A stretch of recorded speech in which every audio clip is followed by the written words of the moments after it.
Nun. Aja watut bisa ngucap. Kowe gawe mangkel Setyaki, kowe gawe nesu Setyaki. Lho, masalahe kowe wani ngunekke karo Sinuwun Ndrawati.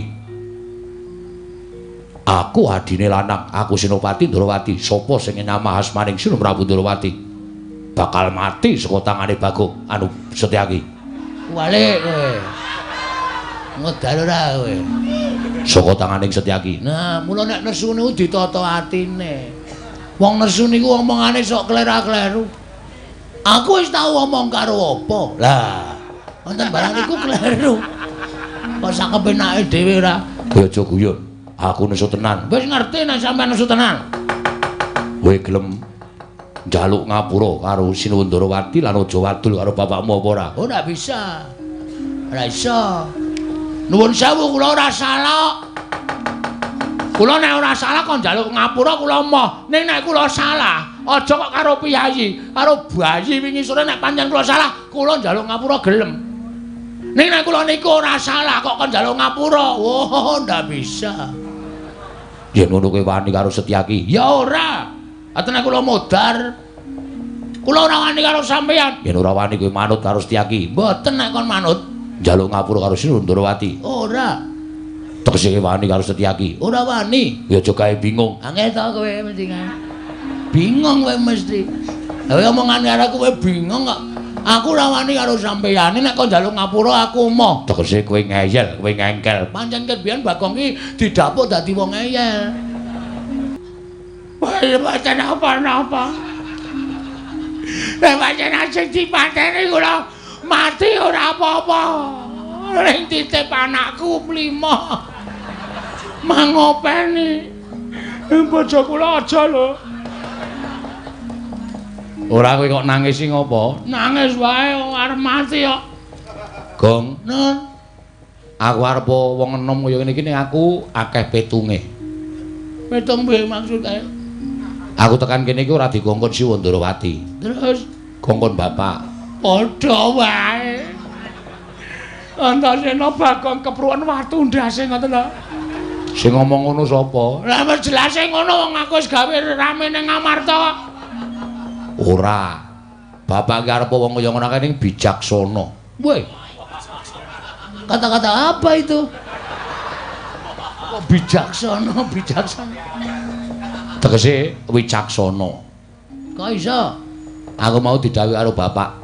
Malah ora meng aku Kakang Garukaca Kakang Antarja. Aku ditimbali karo bapak. Heeh. Lho kok heeh. Nggih. Papang sinengkang walik sandang walikat.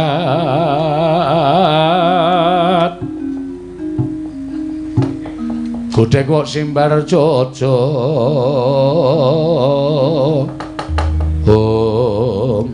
Gong.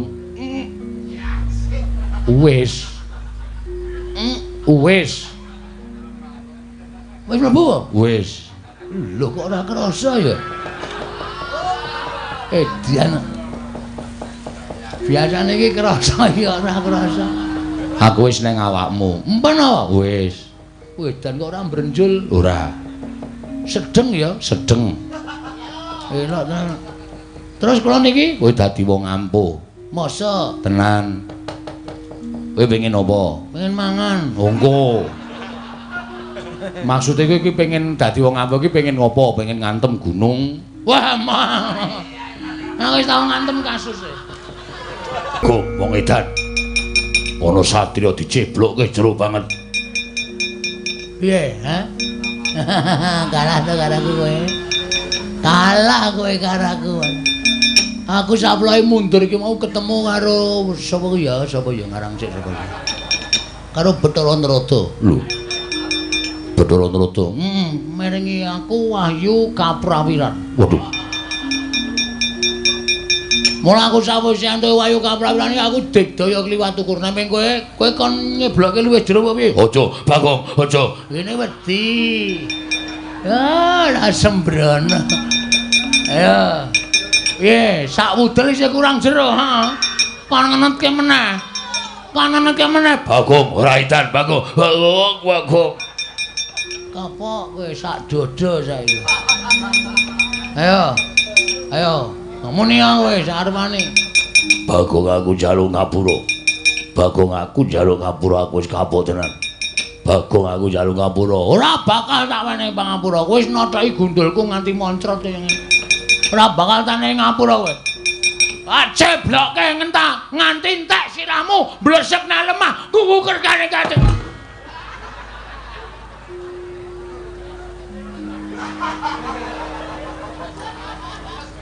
Wah, nek metu ya omong. Metu ora omong-omong. Kene ra ya ora ngerti to. Wah, payah iki ora. Semene iki nek metu ki muni wis ngono. Ora komeng meneng wae. Kene le arep ambles bumi mempeng gedaduk aspal sirahku ora. Lah kowe tak pikir-pikir saya suwi saya gleleng, saya suwi saya gleleng, saya sombong, wegah aku. Ning jero panas. Weh, jero ki tak AC. Dengkulmu mlojot. Ana weteng kok dipasangi AC ora.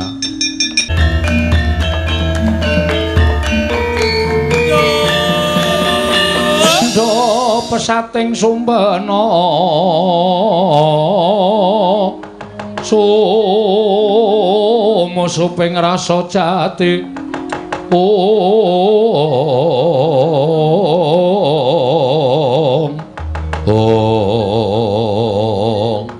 Datan kawusa manjing gupit sanggar sarup. Nena gantung kecampur nalika semanten nata ing Ndrawati Sang Prabu Sri Bathara Rasa ngawingkeng rayi garep Putri Raden Harya Setyaki.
Sinayeng manglung mintonaken dewi kramanira kang kumiteraning asta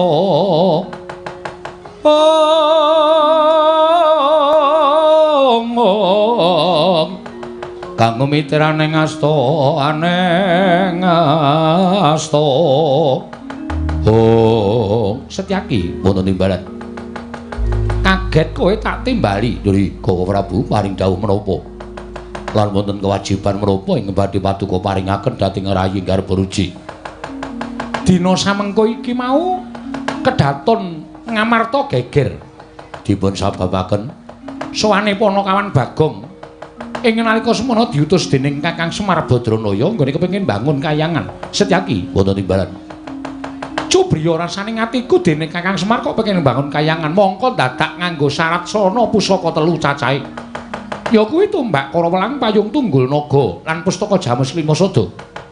Tumuli aku ngelingake kaliyan Nyai Prabu Darma Kusuma supaya aja nganti maringaken pusaka katelune marang Bagong. Lah kok dadi nesune Bagong? Malah sajake Bagong ngancam karo aku yen to apa kang tak ngendikake bakal diaturake marang Kakang Semar Badranaya. Ora kok jeneng aku kuwatir. Nanging aja nganti dumadi panca bakah antaraning panjenengan ingsun kelawan Kakang Semar. Ingkang sisip sembire tan wurna bakal kriwikan dadi grojogan keparo paduka. Bagong ngoyaken supaya aja nganti wadul kelawan Kakang Semar. Nanging yen Bagong tetep bakal wadul marang Kakang Nayantaka, Setyaki kowe tak paringi Purbawasesa. Dri ngestaken dawuh. Pangkatipun ing rayi benjang menapa ora ketang sambung Baracara lintang mangkata dina iki gage mangkata Setyaki mundhak selak adoh playune Bagong Dri ngestaken dawuh Prabu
oreh mangus wyomyong ambrengeng kadikaronaning kaswase dosang kondo astrat mojo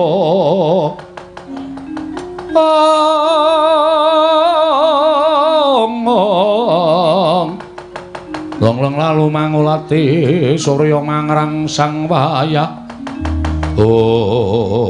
Rama Kyai ingkang putra pun Gatotkaca Cemadung dawuh Rama Kyai ngemutra pun Antarja Cemadung dawuh eneng apa Pak kok ngawe sangganing para anak-anak kabeh Gatot wonten timbalan Antarja wonten timbalan Antasena piye Pak dina iki kowe tak utus supaya goleki menyang endi dununge Bagong lho Ponokawan Bagong sowan wonten negari Ngamarta ya pancen mengkono diutus dening Semar Badranaya kene bakal bangun kayangan nanging wigatine Bagong ingkang kepareng bakal amboyong wujuding pusaka telu dialing-alingi sarta dialang-alangi karo wakmu ing Ndarawati nganti kewetu pangandikane wakmu Ndarawati sing ora ngepenake pikire Bagong iki wekasan Bagong nesu kabeh sing diketikake dening wakmu Ndarawati bakal diwadulake dening Semar Badranaya mula aku nampa timbalan ning barep kakangku aja nganti Bagong dipulasara karo wong Ndarawati luwe-luwe pamanmu Setyaki ngebanget ngabekti karo bendarane ya kuwi wakmu Ndarawati ayo mono Bagong aja nganti cilik loro gedhe eneng apa-apa sing tumanduk marang Ponokawan Bagong menawi kula mekaten nyuwun pamit tambeng pangestu Rama Kyai dinten samangke kula bidal ngestu padha dawuh penggalipun Rama Kyai Jodipati wah Antasena piye Pak Bagong Ayamana nek perkara ngayomi karo Bagong sarta Bagong arep dikeroyok karo wong Ndarawati bapak ora usah kuwatir ora usah kongkonan anakmu telu cacahe ning cukup Antasena sing saguh mbiyantu karo Bagong wah ngono ya terus bapak saiki arep tindak menyang endi wakmu Ngamarta nganti lawan aku budal ning Karang Kadempel wis bapak budal ning Karang Kadempel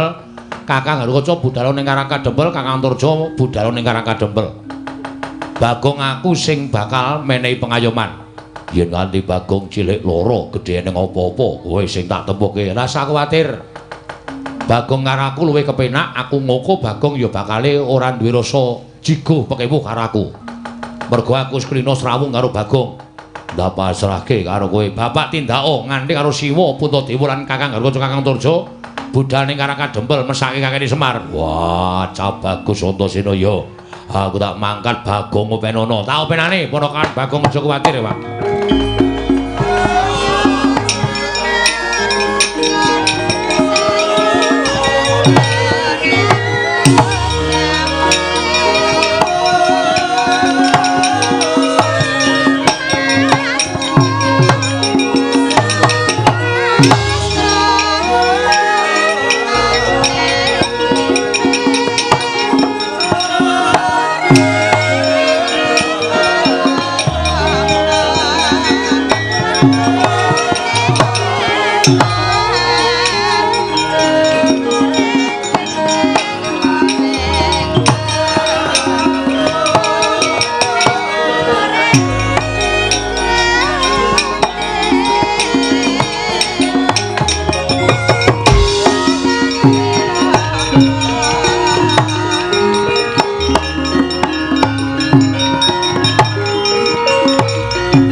Caryan putra lamun kawekasan yeka wisanggeni maya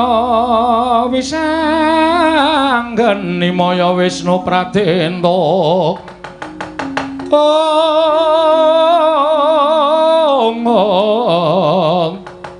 wisanggeni maya Wisnu Pradenta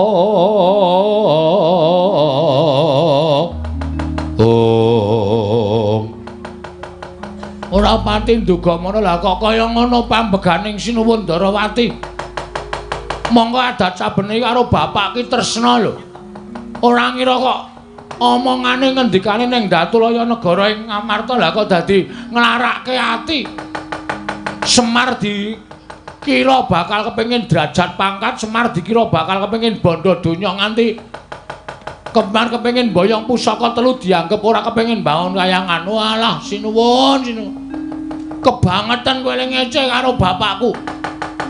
Bapakku ketok banget wong sing ora tau melek derajat pangkat. Nek gelem melek derajat pangkat wis biyen-biyen bapakku iki sugih. Lara ati kok.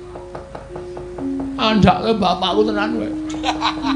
Ora nganti bapakku tak lapori, Pak, kowe dunekke ngene karo Prabu Kresna.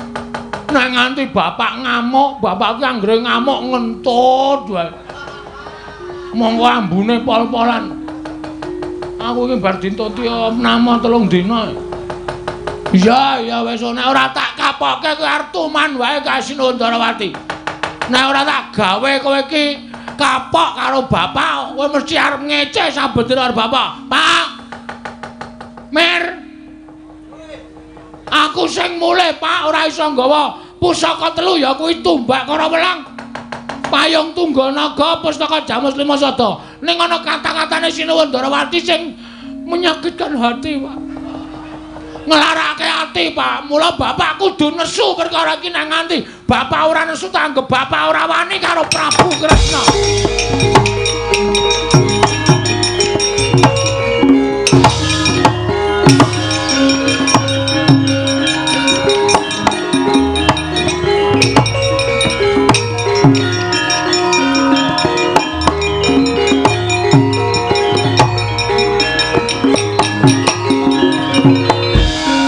Setyaki tinunun kadanira irang temandang Setyane iku garwanira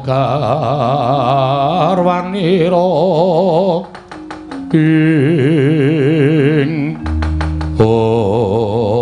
Bagong. Boten malih niki Ndara Setyaki. Iya. Enten apa, Gus? Kok ketingali kaya ora seneng karo Bagong? Pancen aku lagi ra seneng karo kowe. Kaya dipegat wae. Aja sembrono guneman karo aku ora sak kepenake dhewe. Nggih, kersane. Kowe tak takoni ngaku. Nggih. Kowe wani karo Sinuwun Darawati. Mboten saestu. Ming nuwun sewu sing jeneng piyayi nek ngendika ya sing ditata ora waton ngendika. Dumeh panjenengan iki nalindra terus suwiyah-wiyah karo wong isor, suwiyah-wiyah karo kawula, suwiyah-wiyah karo abdi, mengko ndak ora kajen. Buktine Sinuwun Kresna menika ngunekke bapak kula sing ora nganggo dasar kasunyatan, lah nuwun sewu, terus ora kajen merga kula waneni. Tegese kowe wani karo Sinuwun Darawati. Wani kula ora karo Sinuwun Darawati, ning wani karo pambegane sing ora bener, pambegane sing salah. Wong bapak niku duwe niat luhur, bapak niku duwe niat apik, kok dianggep niate bapak niku elek. Lah niku ora padha karo Sinuwun Darawati iku nuwun sewu, ratu wicaksana ning nuwun sewu, ora iso nggunakake kawicaksanane. Bagong. Nun. Aja watut bisa ngucap kowe gawe mangkel Setyaki, kowe gawe nesu Setyaki. Lho, masalahe kowe wani ngunekke karo Sinuwun Darawati. Aku adine lanang, aku Senopati Darawati. Sapa sing nyamah asmaning Sinuwun Prabu Darawati bakal mati saka tangane Bagong anu Setyaki. wale kowe. Ngedal ora kowe. Saka tanganing Setyaki. Nah, mula nek nesu niku ditata atine. Wong nesu niku omongane sok klera-kleru. Aku wis tau omong karo apa? Lah, wonten barang niku kleru. Kok sak kepenake dhewe ora. Kowe aja guyon. Aku nesu tenan. Wis ngerti nek sampean nesu tenan. Kowe gelem njaluk ngapura karo Sinuwun Darawati lan aja wadul karo bapakmu apa ora? Ora bisa. Ora iso. Nuwun sewu kula ora salah. Kula nek ora salah kok njaluk ngapura kula moh. Ning nek kula salah, aja kok karo piyayi, karo bayi wingi sore nek pancen kula salah, kula njaluk ngapura gelem. Ning nek kula niku ora salah kok njaluk ngapura. Oh, ndak bisa. Yen ngono kowe wani karo Setyaki. Ya ora. Atene kula modar. Kula ora wani karo sampeyan. Yen ora wani kowe manut karo Setyaki. Mboten nek kon manut. Njaluk ngapura karo Sinuwun Darawati. Ora. Tegese kowe wani karo Setyaki. Ora wani. Ya aja gawe bingung. Angel to kowe mesti kan. Bingung kowe mesti. Kowe omongane karo kowe bingung kok Aku ora wani karo sampeyane nek kok njaluk ngapura aku emoh. Tegese kowe ngeyel, kowe ngengkel. Pancen ket biyen Bagong ki didapuk dadi wong ngeyel. Nek ora dadi wong ngeyel dudu Bagong. Saiki ngene. Aku ngono. Ngene. Ya wis ngene piye? Ya kowe tak boyong. Nang ngene sapa? Sinuwun Darawati. Kon ngopo? Njaluk ngapura. Kowe lha iki piye ta iki? Paham ora kowe? Aku ora gelem, ya ora gelem kowe tak ajar. Lho. Arep ngajar Bagong. Iya, dasar pranyata. Kowe lah. Salahku napa? Kowe ora gelem nyuwun ngapura karo Sinuwun Darawati, wajibe tak ajar. Lah nek kowe arep ngajar karo aku, apa dianggep aku wani? Sekecake Setyaki aku tak melayu wae.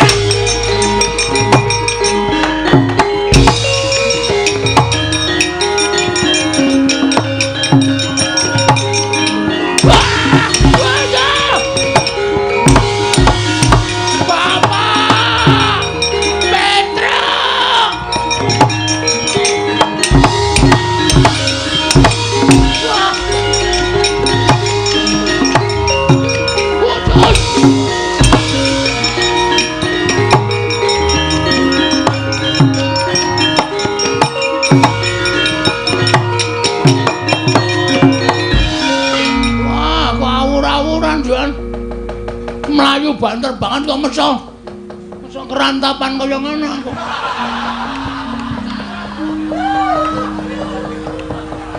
Meso dioyak karo Setyaki diajar sak pol-pol sirahku nganti banyak-banyak ya.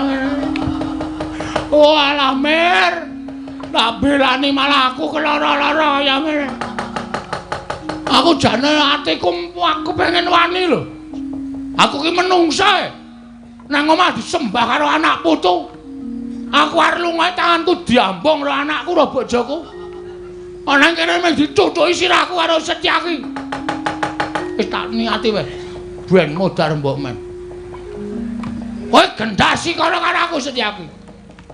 Ayo, nek pancen lanang, aku arep ngejoni ngene pabaratan. Repot nyambut gawe dirubung mrutu. Ngomong seru cangkeme klebon. Cangkeme diengkopke irunge klebon. Rumangsaku anggere bolong kok mesti klebon. Iya nek ora mlayu ngrekoso iki Setyaki nek wis ngamuk awur-awuran ya engko nek nganggo tangan tok nek nganti nyekel godha wesi kuning pruk modar aku. Tak omongke bapakku mbok dadine kanan negara.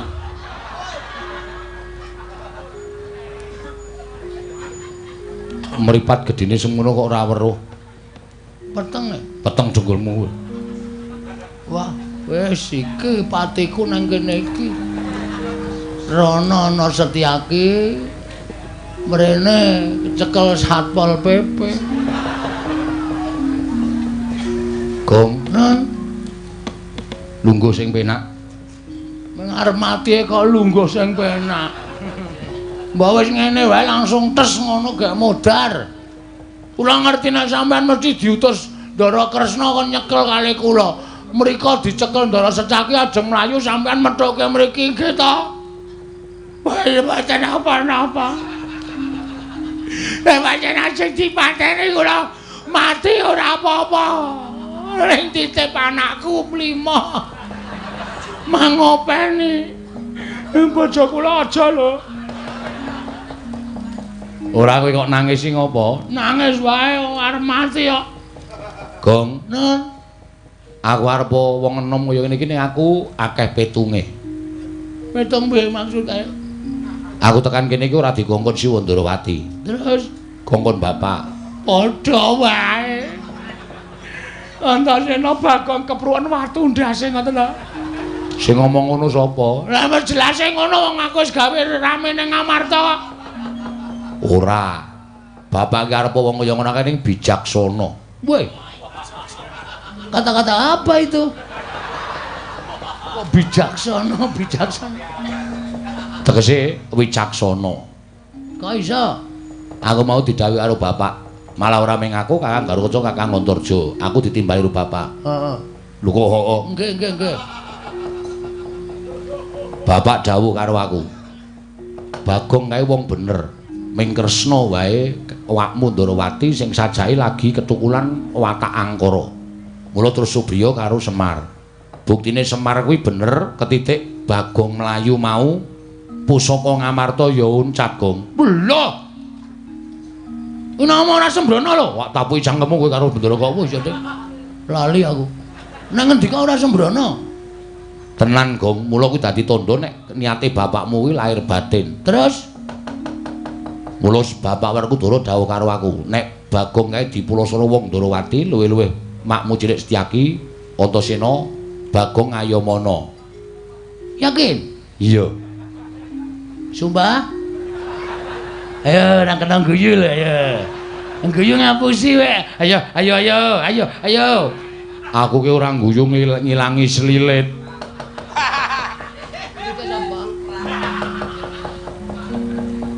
Satria kok seliliten ora. Ora guyu to? Ora. Lahir batin. Makasih. Iya. Terus saiki tak ewangi ora usah wedi karo Mak Cilik Setyaki kono maju meneh. Nek kowe diantem ora usah wedi. Nek kowe lara tak tambani nek mati tak uripke. Terus maju meneh. Iki jane namane omongane ora kena digugu maling namane. Lho, kok piye to? Wong aku ki dituthuk pisan wae moncrot sirahe kok kon maju meneh. Atene modar. Nek mati tak uripke. Wo, iso apa? Iso. Nganggo apa? Iki banyu sungut. Ki tak peres metu banyune. Wah. Sepet dengkulmu mlocot kowe. Tak peres metu banyune tak tambake ning kowe. Nek kowe lara tak oleske mesti tekaning pati. Nek tak olesi mesti urip. Wah iki teke sembrono iki. Kudune iki nek diolesi iki urip. Aja tekaning pati. Aku ora payu nek doleske kok malah mati iki. Lambemu iya. Lho mau nek lambemu. Maju. Mah, kula ndak lara. Kula kepengin maju ning ora krasa lara. Lah nek kuwi ya iso. Carane aku tak manjing ning awakmu. Manjing ning kene? Iya. Sedeng po? Sedeng wae. Kowe nek aku wis manjing ning awakmu, kowe diantem ora ngrasake lara, patene ra iso mati. Wis kene gawe yo. Teng ndi? Oh, kene. Napa metu riki? Riki ciut ning ngombo. Moh. Moh piye to? Asik lho. Moh. Kowe iki senengane werna-werna. Kowe ngampet-ambegan. Nen, ngampet-ambegan. Aku tak mlebu ning awakmu kanthi sarana cipta. Oh, nggih. Saniki? Ya. Wis ya. Kowe ngene wis tak njingi, kowe arep ngopo-ngopo iso, kowe dadi wong digdaya, dadi wong ampuh. Kowe arep ambles bumi wae iso, Gong. Masa? Tenan aku ora ngapusi. Mbok. Wis ya toto-toto ya. Aku tak manjing awakmu. Nek aku manjing awakmu dadi wong digdaya, mbah trawan wae ora. Lan jeblok wetenge. Sekarang tak gawe ngrekoso. Wis wis yo.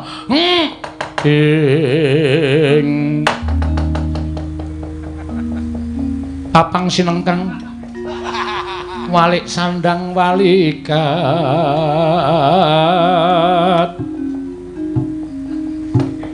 Godhek kok simbar jojo.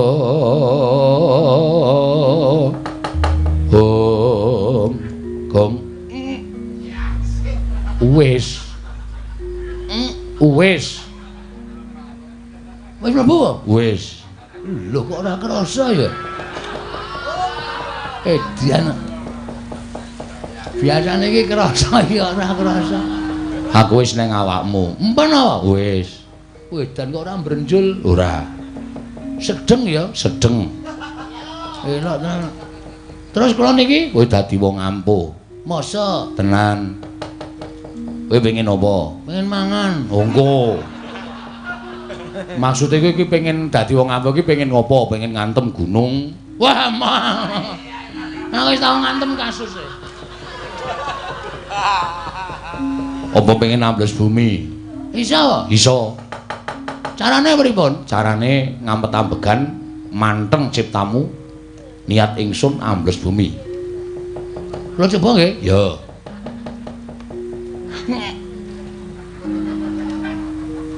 Iya.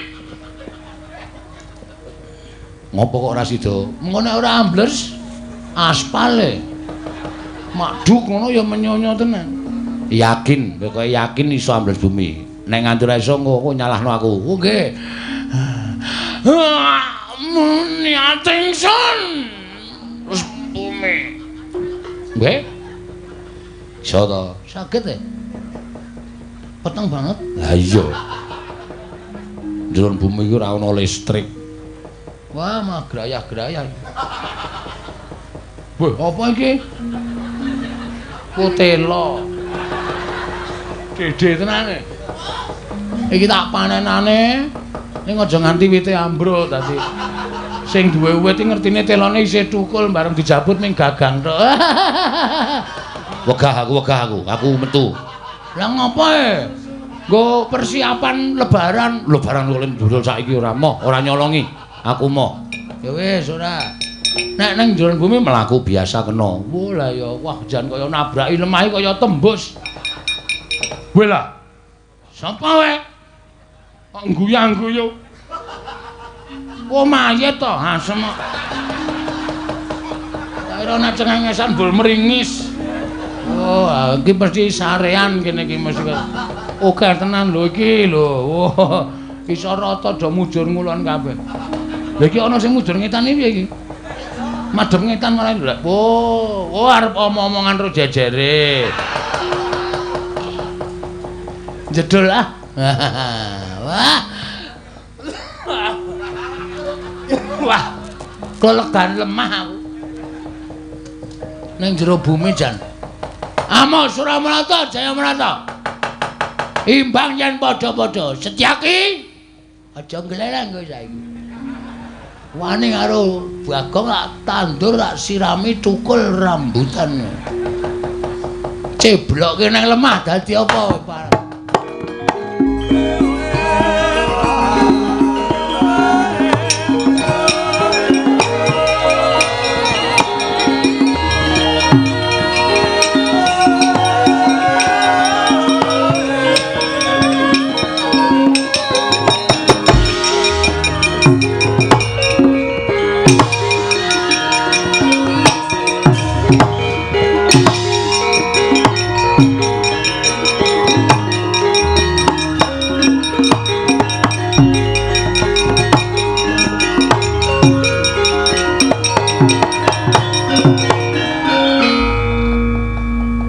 Wani malang kerik ning arepe Setyaki. Mau aku kalah karo kowe. Saiki durung karuan. Lho. Wani nantang karo aku. Aja meng kowe Setyaki. Kresna kon maju mrene. Parat. Sumbarmu malah sajak kaya wani dilat wesi abang. Kulino aku dilat wesi. Padake. Yen ora kowe wani tenan karo Setyaki. Apa sing tak wedeni? Dibantangan pecah siramu. Kowe iso mecah sirahe Bagong meguru karo kowe 35 taun. To tambahi 10. Tambahi 10 isih cerewet to temen. Mati dening aku. Panggal tak ayunan. Apa wae nek tantang-tantangane piye? Mati dening aku. Terus isine muni piye? Panggau tak ayuni. Wah, tak kira nek tak ayunan. Basa ora ngerti. Iki merganing patimu. Tanda dari sekaran sinom Barijoto. Sekaran jinggo. Sekaran jinggo. Aku ki nek tantang-tantangan ra tau iso. Tanggo gathel siramu. Apa? Tanggo gathel siramu. Tanggo gatheng. Wo gatheng tak kira nek gathel lho. Wong edan pecah. Ayo ngejak apa tak turuti.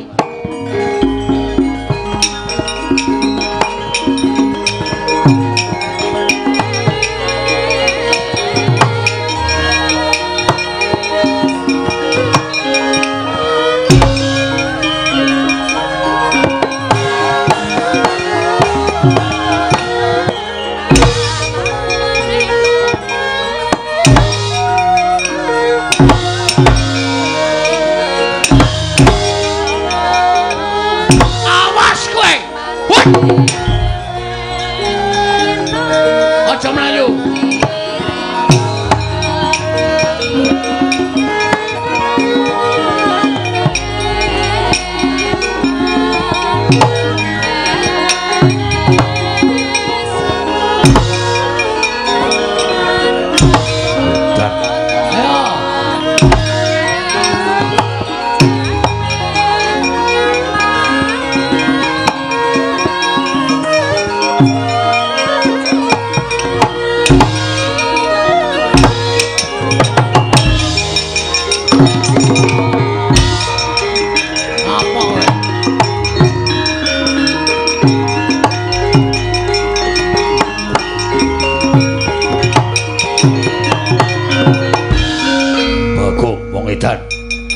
Ana satriya diceblokke jero banget. Piye, ha? Kalah to karaku kowe. Kalah kowe karaku. Aku saploke mundur iki mau ketemu karo sapa ya? Sapa ya ngarang sik sapa ya? Karo Bathara Narada. Lho. Bathara Narada. Merengi aku Wahyu Kaprawiran. Waduh. Mula aku sawise entuk Wahyu Kaprawiran iki aku digdaya kliwat ukur nang kowe kon nyeblokke luwih jero apa piye? Aja, Bagong, aja. Ini wedi. Ya, ra sembrono. Ayo. Piye, sak wudel isih kurang jero, ha? Kon ngenetke meneh. Kon ngenetke meneh. Bagong, ora edan, Bagong. Bagong. Kapok kowe sak dodo saiki. Ayo. Ayo. Muni kowe sak arepane. Bagong aku njaluk ngapura. Bagong aku njaluk ngapura aku wis kapok tenan. Bagong aku njaluk ngapura. Ora bakal tak wenehi pangapura. Kowe wis nothoki gundulku nganti moncrot yang. Ora bakal tak wenehi ngapura kowe. Aceblokke ngentah nganti entek sirahmu blesek nang lemah kuku kerkane kate.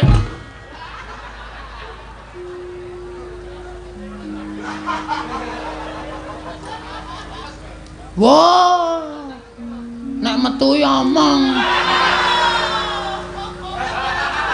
Metu ora omong-omong. Kene ra ya ora ngerti to. Wah, payah iki ora. Semene iki nek metu ki muni wis ngono. Ora komeng meneng wae. Kene le arep ambles bumi mempeng gedaduk aspal sirahku ora. Lah kowe tak pikir-pikir saya suwi saya gleleng, saya suwi saya gleleng, saya sombong, wegah aku. Ning jero panas. Weh, jero ki tak AC. Dengkulmu mlojot. Ana weteng kok dipasangi AC ora. Majelis Tyaki Anggir Antasena ingkang ngrencangi dhateng Bagong. Heeh. Mundura. Aku diutus bapak kon ngayomi Bagong. Mula sampeyan tak dudut saka bumi. Ya, ngene lenggah sing prayoga. Terus saiki aku arep nanting karo sampean. Arep teruske nyekel Bagong. Menawi kula terusaken, mungsuhe dudu sapa-sapa? Aku. Ayo jajal kok piye? Arep aku luwih enom, yo jajal. Jotos-jotosan menang sapa? Mudyar we. Padake iki gentone. Engko jotos-jotosan mempeng ayo muni ya. Wani ngono. Oh, sampluki tenan. Nggih, kula namung ngestakaken dawuh. Bagong ora salah, Le. Sampeyan dikongkon karo ratu Gustimu kena. Sampeyan iki ngabekti karo Siwa Ndarawati kena. Ning nuwun sewu, dawuhing Siwa Ndarawati ki tok petung. Bener apa luput? Nek bener tindakno, nek luput aja tok tindakke, mengko ndak kowe ora dahar nangkane, ndak gabul pulute. Tegese ora ngrasake perkarane ning ngrasake dosane. Iya, nggih. Ha, wis kono kundur. Menawi kula dipun dukani Siwa Ndarawati, malah golek dalan liyane dalan kene sing bagus sampeyan kundur, ora usah melu-melu. Nuwun sewu lho, ora jeneng ngarani pepundhenmu Siwa Ndarawati dina samangka lagi katabetan tumindak sing ora prayoga. Mula aja nganti sampeyan melu-melu mengko ndak kena dosane perkara iki, ndak suwun majelis Tyaki kundur wae ning garba ruci. Ngoten nggih, Ger. Nggih, jaluk pamit kula wangsul dene mati.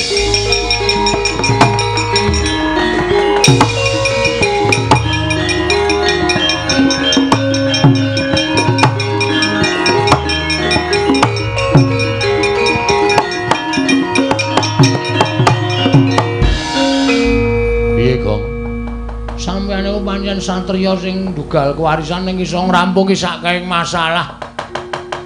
Wis saiki kowe bali yo. Kula bali dunek-unekke bapak. Sebabe kula ora nggawa pusaka 3, payung tunggul naga, tumbak para welang, pustaka jamus miyang jimat 5 sada. Nek ora nggawa kuwi kula iso disepatani karo Bapak Semar. Bapak Semar niku karepe kula niku iso mboyong pusaka 3 niku, Gus.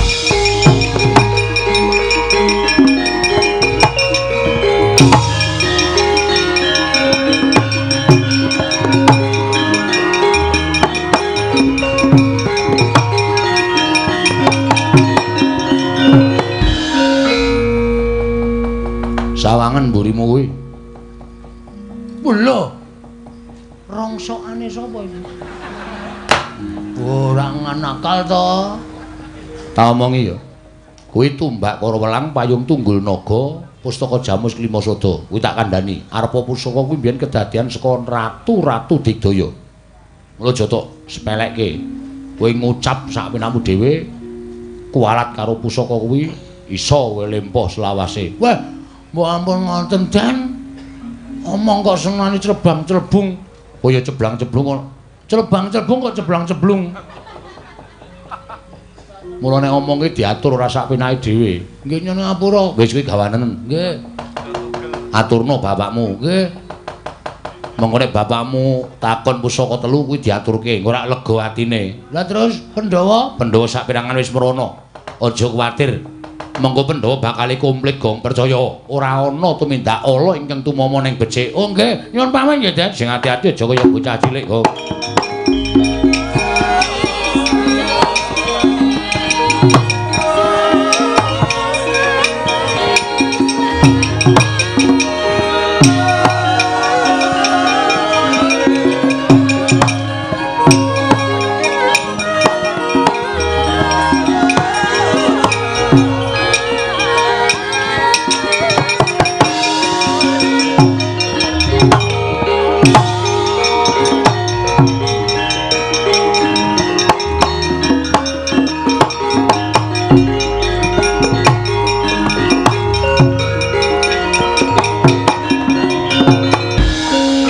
Sinayeng manggelung mintonaken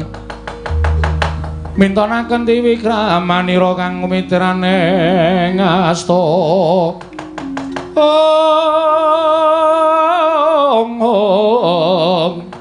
gembrang-gembrang yen ngandika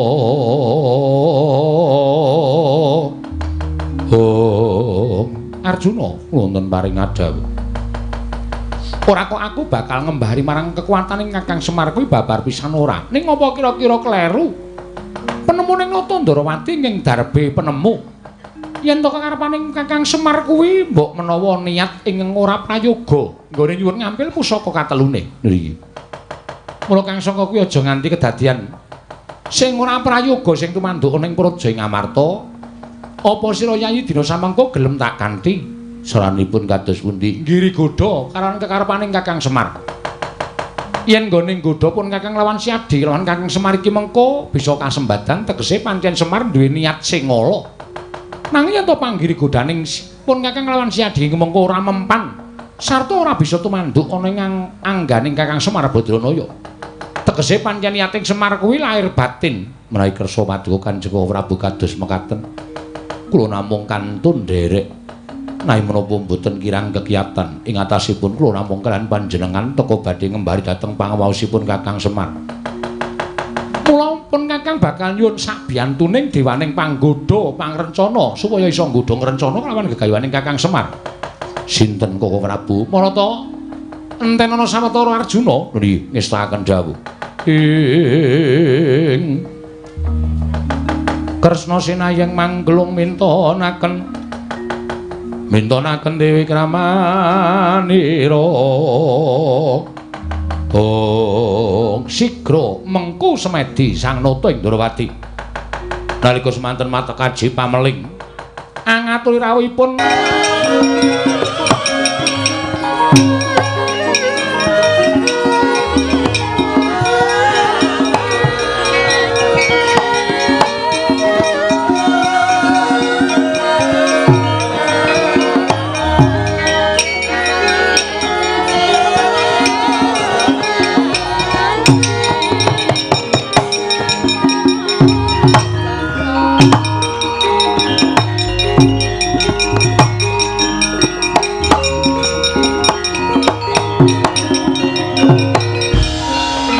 Pandhawa tata gati Wisraya Indriyaksa Sara Maruta Pawana Bana Margana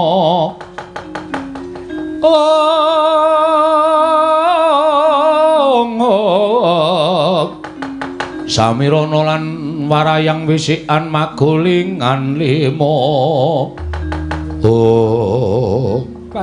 Tobat. Lah kok teko kadingaren temen ning atase kowe kuwi Nata Ndarawati nggunakake aji pameling ngrawuhake kelawan Hyang Wing Dandang Mangure. Pukulun kula ngaturaken sembah pangabekti kula kunjuk. Iya Kresna ndak tampa. Pukulun kula ngaturaken sembah pangabekti kula kunjuk. Bab tobat Janaka tak tampa. Ana apa nggir? Mugi andadosna ing kawuningan. Estunipun dinten sakmangke Kakang Semar badhe mbangun kayangan. Pukulun. Kuwatos raos ing manahipun ingkang wayahing Ndarawati menawi niatipun Kakang Semar menika kala wau katabetan niat ingkang boten prayogi. Anggenipun kepengin bangun kayangan, langkung-langkung tembungipun kemawon bangun kayangan. Menapa boten ateges Kakang Semar menika badhe ngembari dhateng panguwaosipun para Jawata. Mliking saking menika niatipun ingkang wayahing Ndarawati menika namung badhe nggiri godha Kakang Semar nggiripun kepengin bangun kayangan. Nanging sepinta kekuatanipun ingkang wayah ing Nata Ndarawati. Ing atasipun kula namung badan sepata kaliyan kadang kula Yayi Panengah. Tartemtu boten badhe kiyat nggiri godha dhateng kawontranipun Karang Kadempel. Mila kula nyuwun sejata pitulung saking Paduka Hyang Adi Pukulun Pandya Benari Durga. Keparenga sakmangke paring pambiyantu dhateng Nata ing Ndarawati anggenipun nggiri godha dhateng para kawula sak Karang Kadempel Pukulun.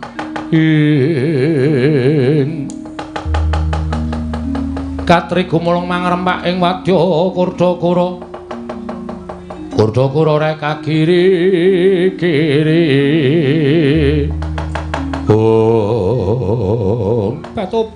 Tobat. Yen to pancen kaya mengkono Kresna pengen dadi panuwun kita ulun udaneni.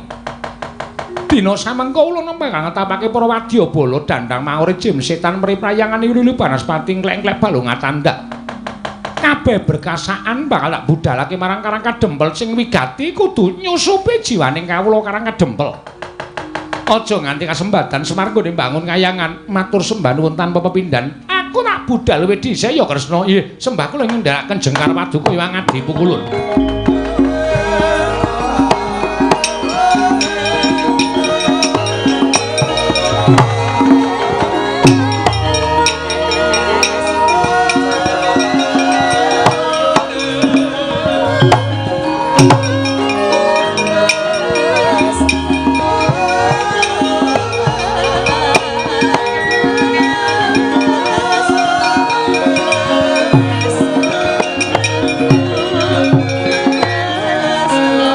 Arjuna wonten paring adhawu. Saka pangeranipun Kakang yen to pun Kakang lawan Siadi mung wujud kaya ngene bakal gampang kawanguran. Bakal kagampang kadenangan lho iki. Lajeng kepareng Paduka Kanjeng Koko Prabu. Aja wujud Nata Ndarawati karo satru ing Madukara ayo padha saling wujud. Monggo Koko Prabu kula dherekaken.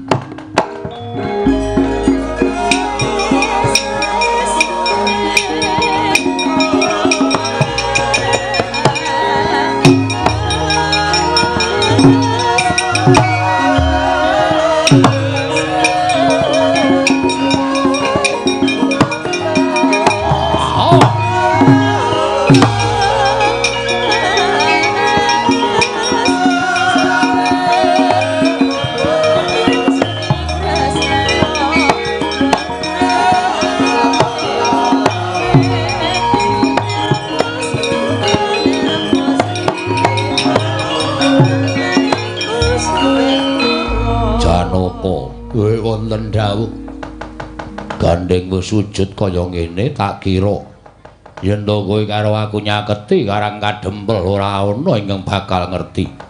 Ih Koko Prabu, mula ora usah dadak ana rasa sangga runggi. Ayo budhal nang Karang Kadempel. Digiri godha Kakang Semar nggone bakal bangun kayangan. Monggo kula dherekaken Kanjeng Koko Prabu aja dadoh prapun Kakang.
Pandhawa tata gati Wisraya Indriaksa Sara Maruta Pawana Pana Markana Samirana lan Warayang